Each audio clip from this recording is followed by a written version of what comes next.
If you've got your notes from where we finished off yesterday, that would be helpful. Thank you. Do drop in. From your small groups that you're working in last night. Oh, thanks.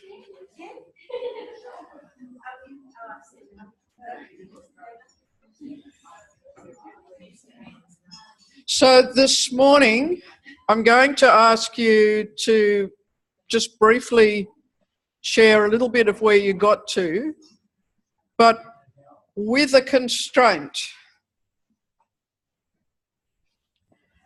Sometimes in life, we have a finite space in which to make a contribution. Sometimes that's bound by time or place or cost or whatever it is. Today, it's going to be bound by time. So would you summarise the key things that came up in your discussion? I heard as I went around and talked to you some really great thinking coming out. Last week you talked about what people might be thinking they want, the sort of words they would use to express their desires or their lacks. Yesterday you converted that into what you think they need in order to offer something that might meet that want. And then some thoughts on what you would offer. Some ideas about the content, and some of you actually got to the sorts of words you might use as a headline or a poster or a message. So, which group would like to begin? Great. Right, so we your had children. Children? And so we thought, what do they want? So we thought we need to appeal to the parent and the child demographic, not just the one. So we thought some things like programs like high school readiness, stress management, learning to learn. Some of the keywords we came up with were like anxiety, breathing, resilience, self-concept, self-image, movement play, fun, success, quiet time. What would we offer? 8-week programs following the school term, generally after school, price appropriate, and would link into the current educational buzzwords, themes, and obviously then linking in different maybe names for kids and parents. And then as an offering, and we had mindfulness, well-being, resilience as being those words. Yeah, they're all we're buzzwords. Offering an 8-week program that is primarily movement-based that facilitates exploration in a fun play model to build resilience, confidence, success in movement, fun, and finishing the session with a short mindfulness breath sequence. Okay. It just struck me you'd be offering something where kids are actually allowed to move. Yeah. How novel. Thank you. Well done. Our group was youth with mental health issues. Yep. And yes, you're with us. What we thought they wanted was to be relaxed, free of excess mental noise, happy, have connection, and hopefully not be put on drugs or be able to reduce them if they're, medication drugs. What we thought they, have I forgotten anything? No, that's good. Worded said off the drugs, but you worded it much more. I worded it, okay. But what their needs were, that they'd like, we thought they needed some ATMs which were in particular playful and perhaps more dynamic, that have some reward in them, something that they can achieve within the ATM, because we wanted to set them up to feel that they've succeeded, or that not to be, we thought they were quite vulnerable to feeling frustrated, etc. if we gave them something too hard. Things that encourage them to break movement habits and breathing, but cautiously, because we thought we could bring that in towards the end, because if you give this group breathing ATMs right from the start, that might sort of make them disengage and find it all too boring. And yes, and breaking habit too is a definite need for them. And then what we offer, we were trying to come up with catchy phrases to put on our flyer. Move naturally and find balance. Natural dopamine classes. Heighten your happy hormones with a series of movement classes. Move well to calm your mind, and similar things. Great. Those were our favourites. Excellent. Cool. Okay, who else have we got over here?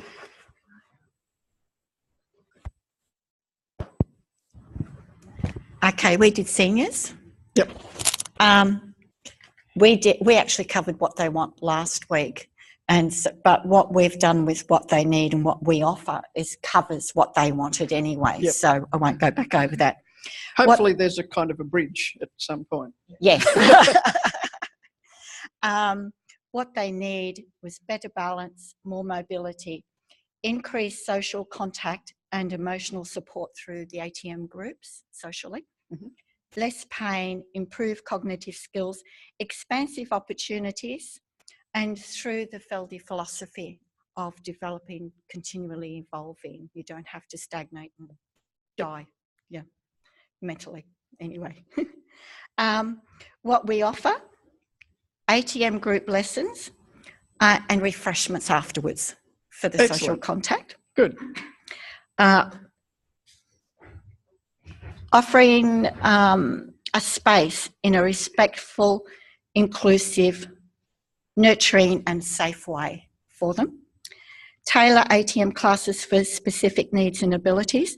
Offering workshops for maintaining abilities to pursue their hobbies and sports. So that's very specific. Offering FIs tailored to their age-related issues out of that. So Fantastic. Thank you. next.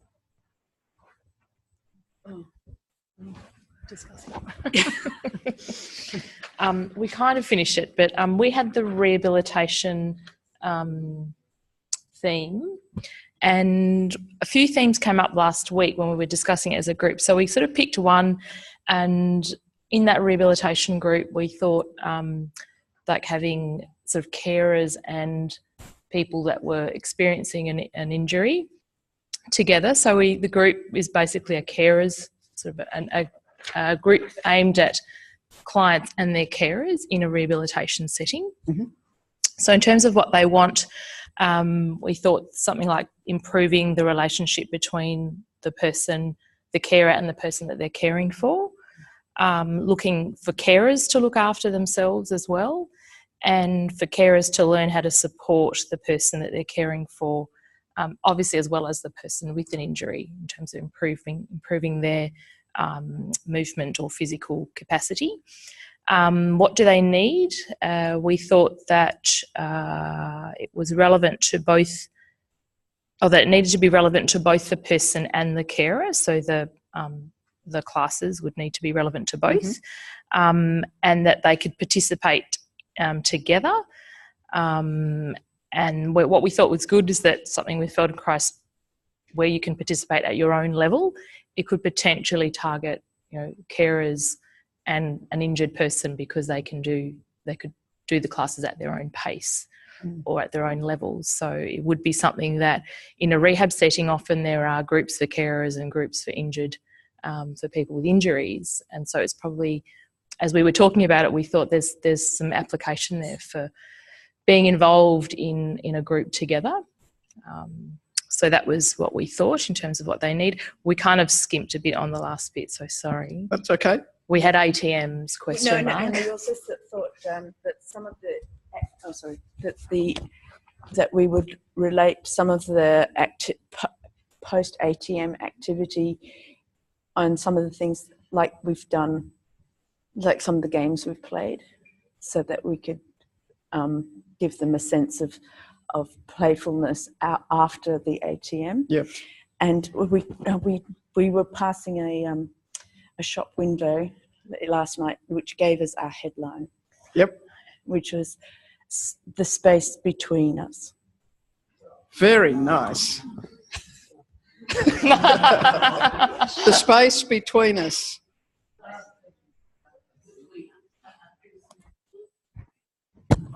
Oh, we had meditators, and we chose a subgroup of that because quite a broad range of people can be meditators, as parents of young children who may have meditated in the past and are struggling to find time to do that now. So the things that we thought that they want and need and we can offer were things like slowing down, cultivating self-awareness of physical sensations like you would do in mindfulness, options to do things differently, creative thinking, presence, thinking of them with young children, a capacity for enjoying play with children, being comfortable with the idea of ease, the ability to cope with challenging situations better, and thinking about using Feldenkrais to help find meditative moments throughout the everyday. Meditation on the move. Yes. Because they can't stop or slow down. Great. Okay, up the back.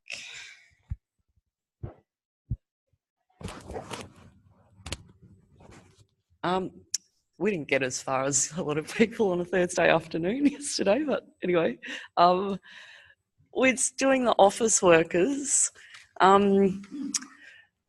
what they need was more, what would we say, awareness of their habits or what they want. They basically want less pain and more comfort. They're very focused on neck and shoulder areas. They probably need to have some more awareness of their habits and start learning how to include the rest of their bodies instead of just focusing on kind of this little area of themselves. So we figured some ways we would do that would be maybe some ATMs more focused on your neck and shoulders or your eyes, or something that they're going to relate to a little bit more. We did discuss some breathing also, but figured that that's not what they want, because as I said, they tend to be so focused on their neck and shoulders. So you'd probably, during an ATM, just slowly work in there about their breathing and things. Oh, that's what we're offering them, isn't there? We discussed maybe some half-hour sessions at lunchtimes. What else? I don't know. Oh, just maybe some ATMs on how to sit more comfortably and just freeing shoulders and neck. What was this one? Oh, okay, yeah. Just, behind the scenes, we would try and add a little bit more in with pelvis and breathing and eyes and things like that, like we said. But yeah, that's about all. Can I add something? Yeah, please do. We also spoke about if we introduce this activity in an office, maybe do a little talk about what is what will be in the course or what we are going to do, and give a little demonstration, 5 minutes or 10 minutes of something that in a way they can notice the difference. That's right. Just putting up the sign that says Feldenkrais classes at lunchtime. Just chuck that down here. Whoops, mind your head. I don't know whether it's something that needs to be talked about now. Or anyway. Give us a okay, quick as I glimpse. walked in, there was a woman sitting at a desk up the top, and she said, "Oh, what are you doing downstairs?" And there was a reason she was asking, because there's going to be a big, loud Greek party upstairs today. And she said that. She said, and then another one of the organisers said, "Oh, well, come up and have a dance." But the upshot is, she told me about them and I told her about us, and I got her card because she is a volunteer organiser for volunteers at residential aged care, a chain of residential aged care places in Melbourne, and in fact there's one in Newcastle as well. How about that? And So I said, oh. I've got a proposition for you. Well, before I knew there was one in Newcastle too, I said, oh, look, you know, we're trainees and next year, I said we're trainees and next year there'll be the local trainees in Melbourne will be interested in practicing giving group classes, and she was interested, and in fact she's interested to meet any of the locals who would be interested in following up, getting some experience teaching ATMs in nursing homes, their nursing homes. And she did say, of course, we'd have to know all about Feldenkrais, and I said, well, perhaps one of the organisers may speak to you. And she's available at 3:30 today. Right. Okay, well done. That's great to seize the moment. And let's just hear from the last group. That's all right. Who's going to catch them? We were looking at martial artists and different things that they would really want. And of course, we've got different martial arts backgrounds, so there were slight differences. So if you want to chime in at any moment, guys, just let me know.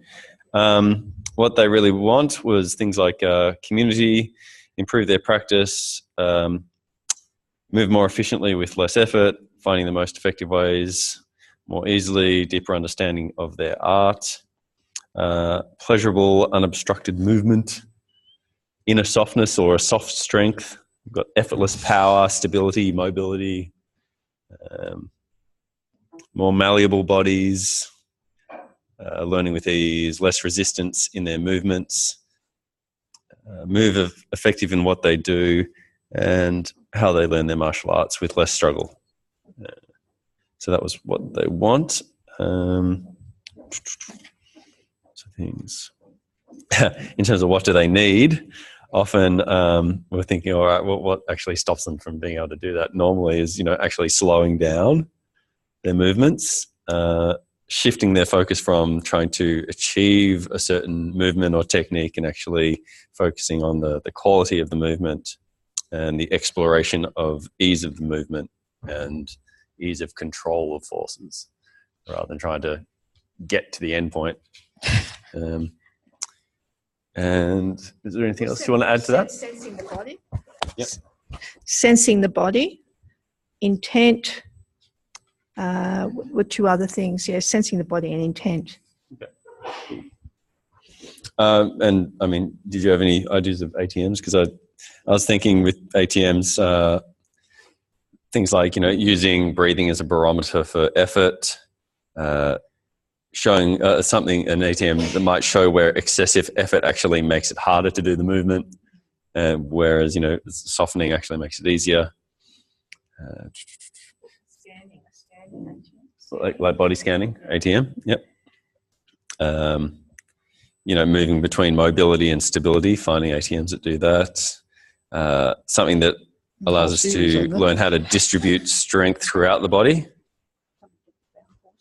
Definitely using ground forces. Partner work, and definitely ATMs that they can see can be applicable to their martial art techniques. And it would be nice to have something like, you guys mentioned having drinks afterwards. I was thinking, actually having discussion time afterwards to actually, let them go, oh, how can I take this into my martial art? I actually started writing stuff down yesterday because I realized I hadn't been taking many notes, but I went, all right, what do I want to take out of this and apply next week? And suddenly I was writing all these things. Fantastic. Yeah, and that's something that's often overlooked, I think, in many of the classes around either the social time, which is very important for some groups, or the translating what I've just learnt on the floor back into what I want to do with the rest of the week.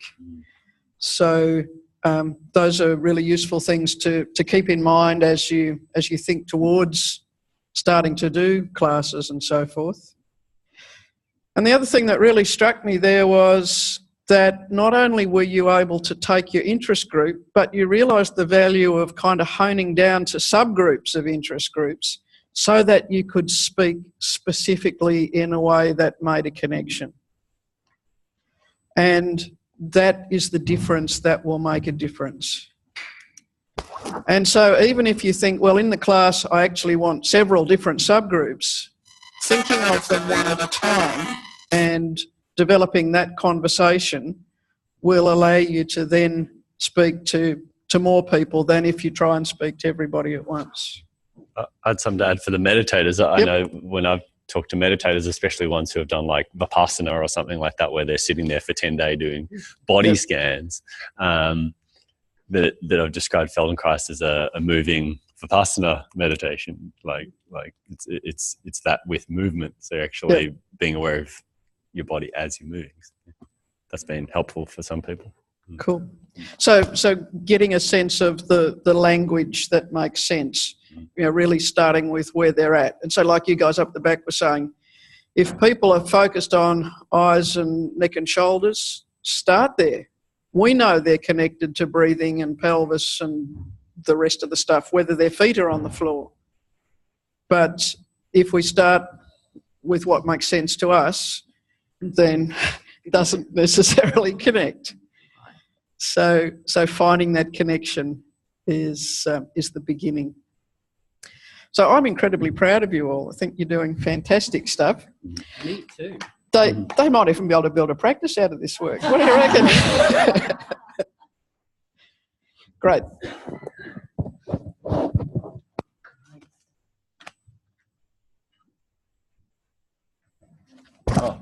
If anyone wants to like post this stuff on